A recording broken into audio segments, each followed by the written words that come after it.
Hello, habari za leo. Karibu tena katika channel yetu ya JWS Herbal Clinic. Ni jukwaa ambalo tumekuwa tukilitumia kuweza kutoa afya kutoa dondoo au makala mbalimbali juu ya kuelimishana juu ya changamoto za kiafya. Leo tutaweza kuielezea bawasiri kiundani. Wengi wamekuwa wafahamu changamoto hii kiundani. Na wengi wamekuwa wakisumbuliwa na changamoto hii kwa muda mrefu na hawajui, na pengine huwa inawapelekea wanaogopa kuisema kwa sababu wanaona ni kama ugonjwa fulani wa aibu. Nikukumbushe, kama ni mara ya kwanza kufuatilia channel yetu, basi usahau kusubscribe na comment ili uweze kuwa mtu wa kwanza kupata dondoo za kiafya azituma kila siku. Nikukumbushe, kwenye video ambazo zimepita tumeelezea madhara ya kufanyiwa operation ya bawasiri. Mara nyingi watu wamekuwa wakipitia madhara makubwa baada ya kufanyiwa operation. Tumeweza kuelezea vizuri kabisa, kwa hiyo fuatilia ili uweze kuelewa ni madhara gani unayopitia kufanyiwa operation. Lakini pia namna ya kujikinga, ni lifestyle gani unayotakiwa kuishi kuondokana na changamoto hii ya bawasiri, na vipimo gani vinavyotumika. Sasa wengi wamekuwa wakiamini kama hamna vipimo vya bawasiri. Vipimo vya bawasiri vipo, tumeweza kuelezea ili uweze kufahamu vipimo vinavyotumika kuweza kuitambua hiyo bawasiri. Sasa tuweze kufahamu kwamba bawasiri ni nini. Ndugu yangu, bawasiri ni nini? Wengi wamekuwa wakituuliza. Sasa bawasiri huwa tunasema ni vimbe ambazo zinatokea baada ya mishipa ambayo ipo chini ya utumbo kwenye rectum kuweza kuvimba. Kwa hiyo ikiweza kuvimba, basi hiyo ndo tunaita bawasiri. Kwa hiyo bawasiri ikitokea ile mishipa imevimba chini ya utumbo ambayo tunaita kwenye rectum, basi hiyo ndo moja kwa moja tunaitambua kama bawasiri. Na mara nyingi kumekuwa na aina mbili, na wengine wamezitemu kama tatu kulingana na mazingira yake. Kwanza, aina ya kwanza ni bawasiri ya nje, aina ya pili ni bawasiri ya ndani, wengine wanasema ni bawasiri nje ndani. Bawasiri nje ndani kwa sababu kuna bawasiri inayotoka na baadaye kuweza kurudi ndani. Sasa tutaangalia vyanzo vya bawasiri ni vipi. Wengi wamekuwa wakituuliza vyanzo vya bawasiri ni vipi. Nitaweza kuelezea baadhi ya vyanzo vinavyopelekea changamoto ya bawasiri. Chanzo namba moja kinachopelekea bawasiri tunasema ni magonjwa. Kuna baadhi ya magonjwa ambayo yanavuruga mifumo ya mmeng'enyaji ya chakula na hivyo kuweza kupelekea bawasiri. Baadhi ya magonjwa hayo, kuna vidonda vya tumbo, kuna acid reflux. Mara nyingi wengi watu tumekuwa tukutana nao, unakuta mtu anakuambia nimetumia dawa za vidonda za bawasiri lakini sijaweza kupona. Sasa inakuwaje? Mara nyingi unakuta unatibu bawasiri na huku una vidonda vya tumbo na huku bado una acid reflux. Kwa hiyo kama bado una acid reflux, kama bado una vidonda vya tumbo, ndugu yangu, tibu hizo changamoto kwa sababu ndo zinazopelekea bawasiri. Lakini JWS Herbal Clinic wana dawa nzuri kwa ajili ya kuondokana changamoto ya vidonda vya tumbo, na hii dawa imekuwa ikifanya vizuri sana, na imekuwa mjarabu kwa ajili ya vidonda vya tumbo na acid reflux. Lakini pia chanzo kingine ni uzito kupita kiasi. Kwa nini uzito kupita kiasi kinakuwa chanzo cha bawasiri? Ni kwa sababu utaongeza pressure kwenye njia ya haja kubwa au kwa chini ya tumbo. Ukishaongeza pressure chini ya tumbo, utasababisha ile mishipa iweze kuvimba au iweze kupasuka moja kwa moja, hivyo kupelekea changamoto hiyo ya bawasiri. Lakini pia chanzo kingine ni ujauzito. Tunajua ujauzito, mara nyingi wengine tunakutana nao na kuambia bana, mimi nimepata bawasiri mara tu baada ya kupata ujauzito, na baada ya kujifungua hiyo changamoto haijaisha.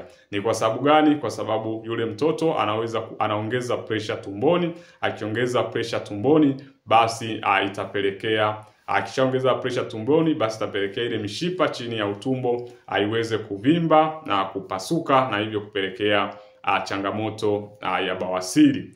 Lakini sababu nyingine ambayo imekuwa ni chanzo cha kikuu cha bawasiri ni kwamba kunyanyua vyuma vizito. Na mara nyingi tunashauri sana, nyanyua vitu ambavyo vinaendana na kilo zako, ambao vimezidiwa na kilo zako. Mara nyingi ambao watu wanapiga chuma kwa muda mrefu, wanapiga chuma, wananyanyua vitu vizito, Pia imekuwa ni chanzo cha bawasiri kwa sababu unapoinama hivi kunyanyua, basi kuna namna ile mishipa ambayo iko chini ya utumbo ambavyo inashtuka, kwa inaweza kuvimba au kupasuka. Kwa hiyo hakikisha unabeba vitu ambavyo unaviweza, usijilazimishe kubeba vitu ambavyo uviwezi. Lakini sababu nyingine inayopelekea bawasiri au tunasema ni kutumia vyoo vya kukaa. Vyoo vya kukaa, unapotumia vyoo vya kukaa, unajua unapochuchumaa kuna misuli nyingine ina contract, mingine ina relax.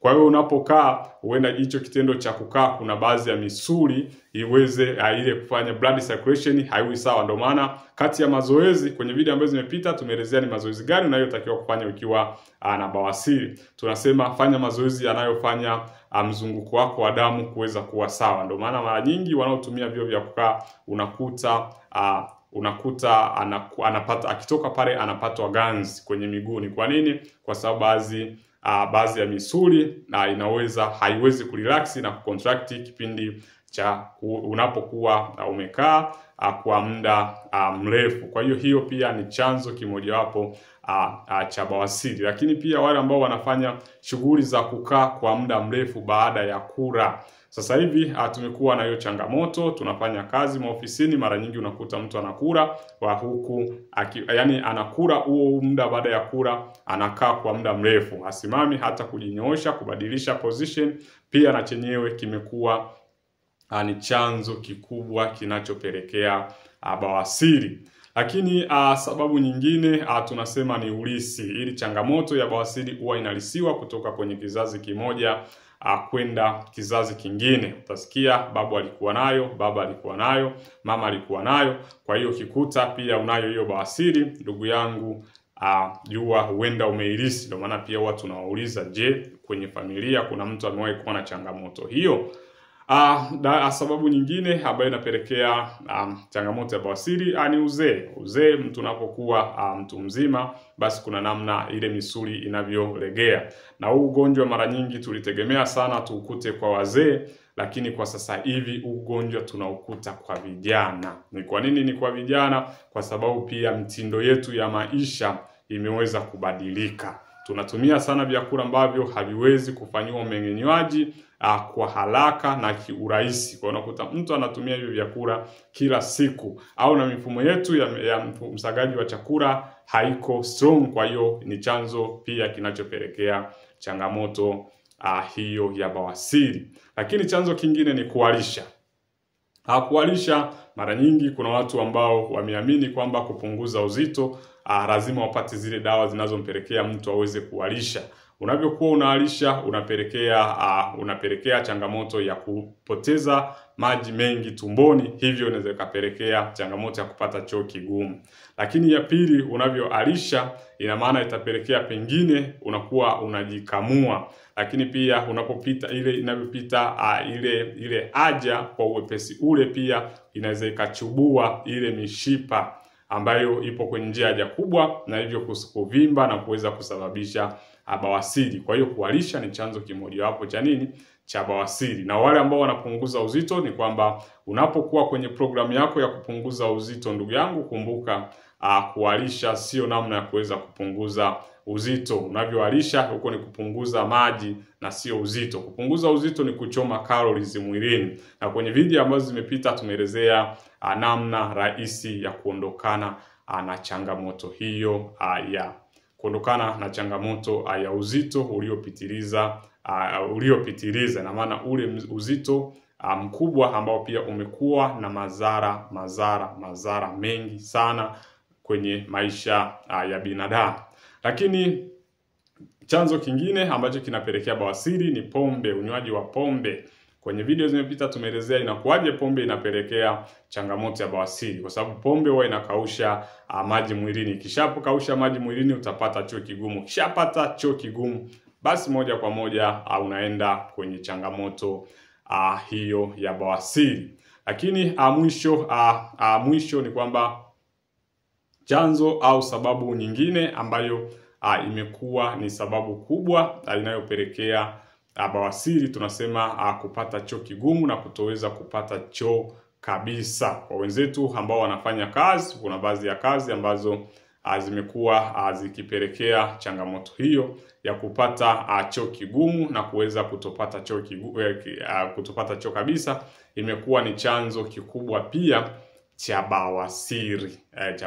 Kwa sababu unapata choo kigumu kitapita pale, mara nyingi kitakuwa kina disturb ile misuli, kisha disturb ile misuli inaweza kupelekea kuvimba na kupasuka, hivyo kupelekea bawasiri. Hapo kwenye comment tuambie wewe unadhani chanzo cha bawasiri kwako ni kipi? Kwa hiyo na sisi tutaweza kukushauri namna ya kuondokana na hiyo changamoto kirahisi. Sasa tutaenda kwenye dalili za bawasiri. Bawasiri imeweza kuwa na dalili gani?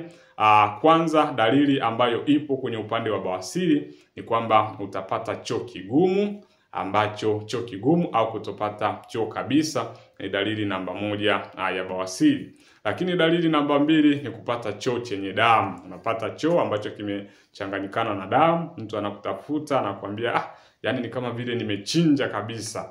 Kwa hiyo ujue kwamba hiyo pia ni dalili ya kwamba una bawasiri. Lakini kupata maumivu makali wakati wa kujisaidia, yani kuna watu hawaendi kujisaidia kwa sababu yale maumivu makali wanaanza kuyafiri. Kwa hiyo unapoanza kuyafiri yale maumivu makali ni dalili nyingine ya bawasiri.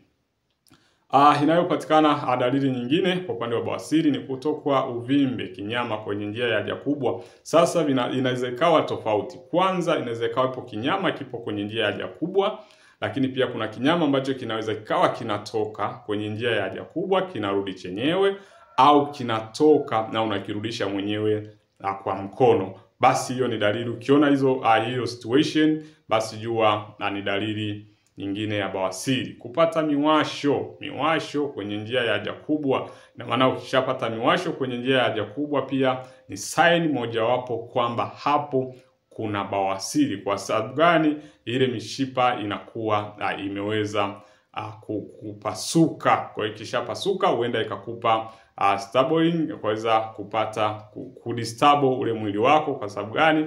Kwa sababu itakupelekea miwasho kwa muda mrefu.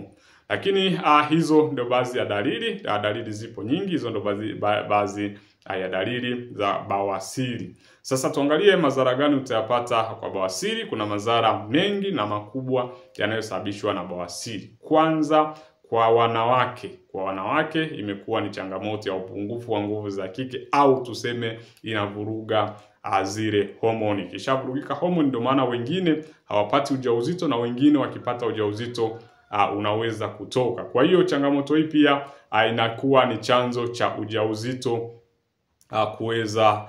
kuweza kutoka kabisa.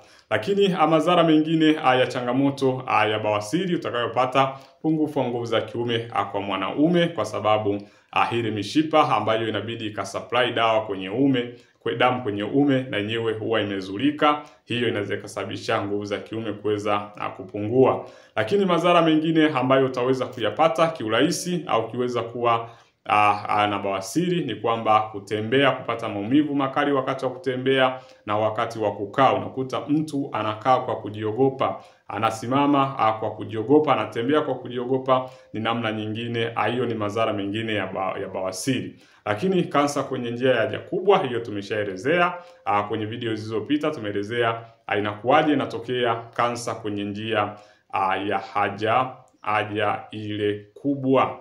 Lakini pia chanzo cha mingurumo tumboni na gesi. Sometimes gesi inaweza ikatokea na mingurumo tumboni. Hayo ndo baadhi ya madhara ambayo utayapata ukiwa na bawasiri. Tuambie hapo chini ni madhara gani umeweza kuyapata kutokana na bawasiri. Na kukumbushe, kama bado unateseka na bawasiri, kwenye video zilizopita tumeweza kuelezea tiba ya bawasiri, na usisahau kutumia dawa inayoitwa Pilecare. Kama ni mara ya kwanza, basi usahau kusubscribe na comment ili uweze kupata dondoo za kiafya tunazozituma kila siku. Kama una swali juu ya bawasiri, unataka kufahamu mazoezi gani uyafanye ukiwa na bawasiri, tumeelezea kwenye video zilizopita. Lifestyle gani, tumeelezea kwenye video zilizopita.